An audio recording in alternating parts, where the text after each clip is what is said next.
Hare Krishna. I would like to welcome you back to our YouTube channel, ISKCON Blantyre, where we are discussing the pastimes of Lord Ramachandra. And today is going to be the end of it because today is Ram Navmi according to the Hindu calendar. So yes, we shall start reading from the 26th verse because till yesterday we read from the 25th verse and then we gave commentary on it. Verse 26. Translation. During the reign of Lord Ramachandra, the streets of the capital, Ayodhya, were sprinkled with perfumed water and drops of perfumed liquor, thrown about by elephants from their trunks. When citizens saw the Lord personally supervising the affairs of the city in such opulence, they appreciated this opulence very much. Purport, commentary by Srila Prabhupada. We have simply heard about the opulence of Ram Rajya during the reign of Lord Ram. Now here is one example of the opulence of the Lord's kingdom.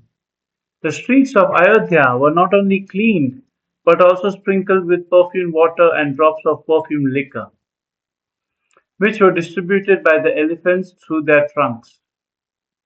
There was no need for sprinkling machines, for the elephant has a natural ability to suck water through his trunk and then again throw it out in a shower.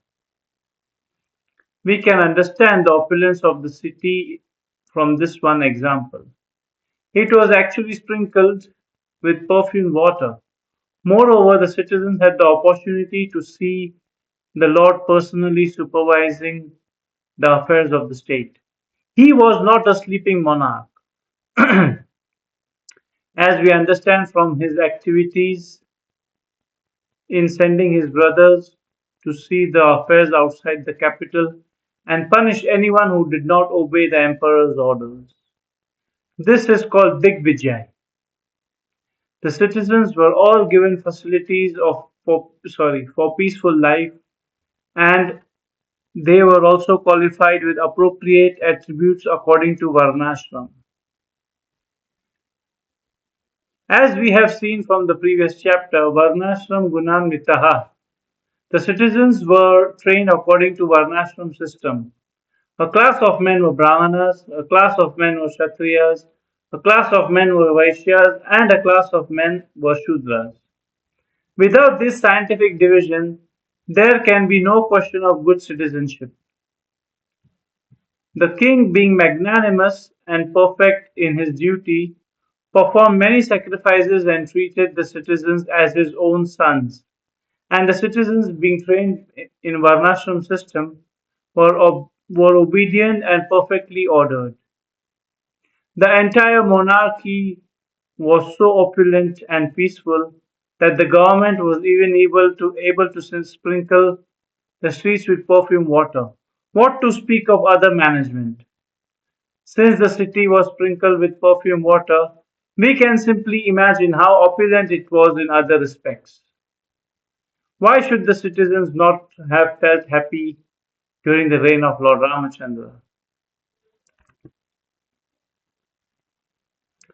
Yes, Prabhupada is ending the purport with a question: why should not the citizens of the reign of Lord Ramachandra not be happy? We see nowadays also everybody wants, especially in India, everybody wants Ram Rajya. Everything should work at clockwork precision and everything should run nicely without any, so-called politics. But because we are in the Kali Yuga, it's very difficult to follow the principles of Ram Rajya. And in the previous verses, Prabhupada has also given a purport or commentary and said, by chanting the Hare Krishna Mahamantra, Hare Krishna, Krishna Krishna, Hare Hare, Hare Ram, Ram Ram, Hare Hare, we can establish Ram Rajya because if everybody is qualified according to Varnashram system, everybody knows their duties, everybody does their duties according to what they are supposed to do, and then there is no unpeaceful society. There's a peaceful society. Everybody is doing their own business. It's not that the sweeper or somebody who's uneducated, he wants to open a big shop, because that's not his thing. His thing is working for others. It's the Vaishyas who are supposed to do business. So Prabhupada is saying that Varnashram system followed, and Lord Ramachandra was also an ideal ruler. So everything was very perfect over there. Here we also see that how Lord Ramachandra was personally seeing the management. He was not just sitting in his palace and saying, "Yeah, ministers, road minister, go and clean the road and sprinkle perfume water. Minister of Defense, brothers, go out and conquer the lands." No, he was doing it himself. He was making sure everything is done nicely. That's what says in the purport that citizens were able to see the Lord doing work. Nowadays we don't see the head of states or heads of state do anything. They're sitting in their own air conditioned place and so called working, but we know that where all the money is going, we don't want to say anything because we don't want to get into any controversial uh, problems. But yes, Lord Ramachandra was an ideal king. He was the ideal son. He did what his father said without questioning. He was the ideal brother. When the father wanted him to go to the forest so that his brother can be the king, he said, "Okay, no problem. I'll go to the forest and my brother can be the king." When he came back from the forest after 14 years, his brother wanted him to be the king. He said, "Okay, my dear brother, to please you, I'll be the king." We don't see that, okay, now that Lord Ram is back, now let's have vote and see, you know, who wins vote so that we can keep him as king.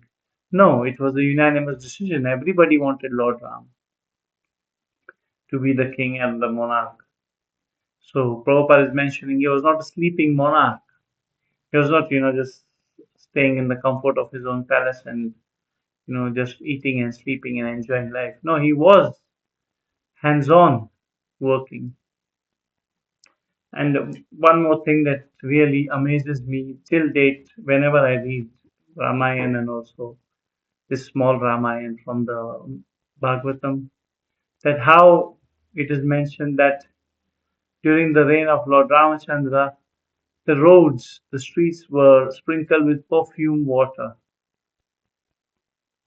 We don't see now. Nowadays we see potholes, we see holes, and there are so many potholes sometimes that as a driver or as a rider of a bike, we have to choose which pothole do you want to go in and which pothole do you want to miss. That's the stage. But during Lord Ramachandra's time, roads were perfect, they were clean, they were sprinkled with perfume water so that people traveling should not feel fatigue. We have also seen so many accidents happening on the long highways because of fatigue. People are just tired, so they just fall asleep behind the wheel, and then we know what happens. But when there's perfume water and the road is smelling nice, you don't want to sleep. You're feeling energetic to do stuff. So Lord Ramachandra, was the ideal king. He did what he did. We cannot do. We can just pray to him that he gives us strength to do the bare minimum that we can. And as far as government is concerned, if we compare to Lord Ramachandra as the government, nobody matches his level. So yes, let's read ahead. Text 27.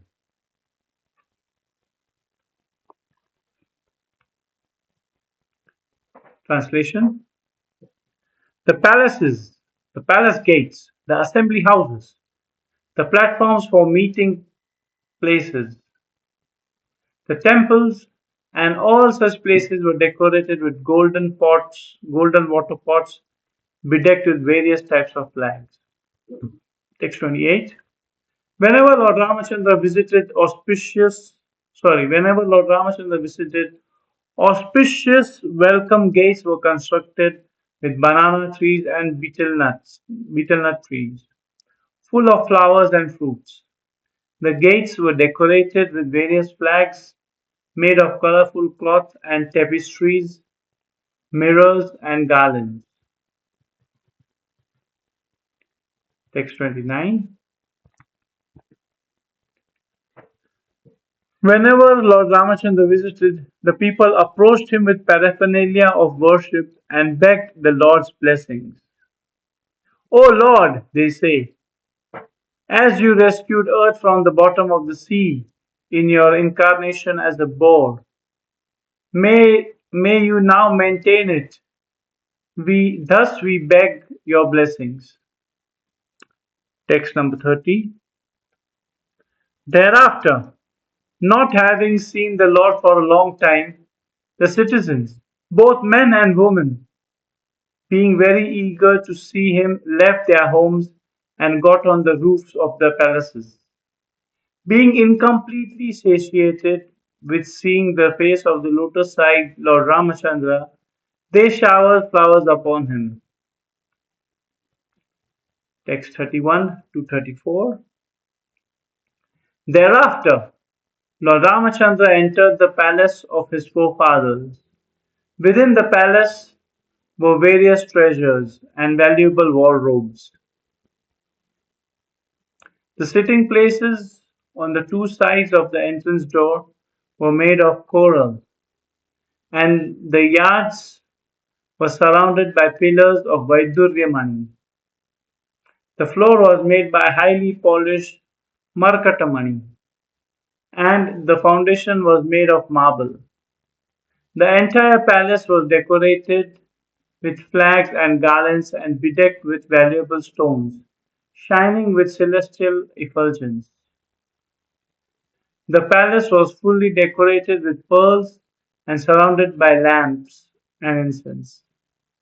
The men and women within the palace all resembled the demigods and were decorated with various ornaments, which seemed beautiful because of being placed on their body. Text 35. Lord Ramachandra, the Supreme Personality of Godhead, chief of the best learned scholars, resided in that palace with his pleasure potency Mother Sita and enjoyed complete peace. Text 36, last text. Without transgressing the religious principles, Lord Ramachandra, whose lotus feet are worshipped by devotees in meditation, enjoyed with all the paraphernalia of transcendental pleasure for as long as needed. Thus ends the Bhaktivedanta purports to the ninth canto, 11th chapter of the Srimad Bhagavatam, entitled Ramachandra Rules the World. Yes, so we have finished this two chapters reading, and today is Ram Navmi, very auspicious day. Please read these two chapters. If you cannot read the full Ramayana will take long, long time for you to read or for us to read, even if I try. So at least these two chapters, from the Bhagavad are Sankshipt or, Lagu Ramayana. It gives all the stories, but in, brief. So yes, Ram Navami ki Jai, Jai Sri Ram, Hare Krishna. See you soon, because next month we are starting the, like this reading on Lord Narasimha Dev, because 30th April is Lord Narasimha's appearance day, Narasimha Chaturdashi. Jai Shri Ram.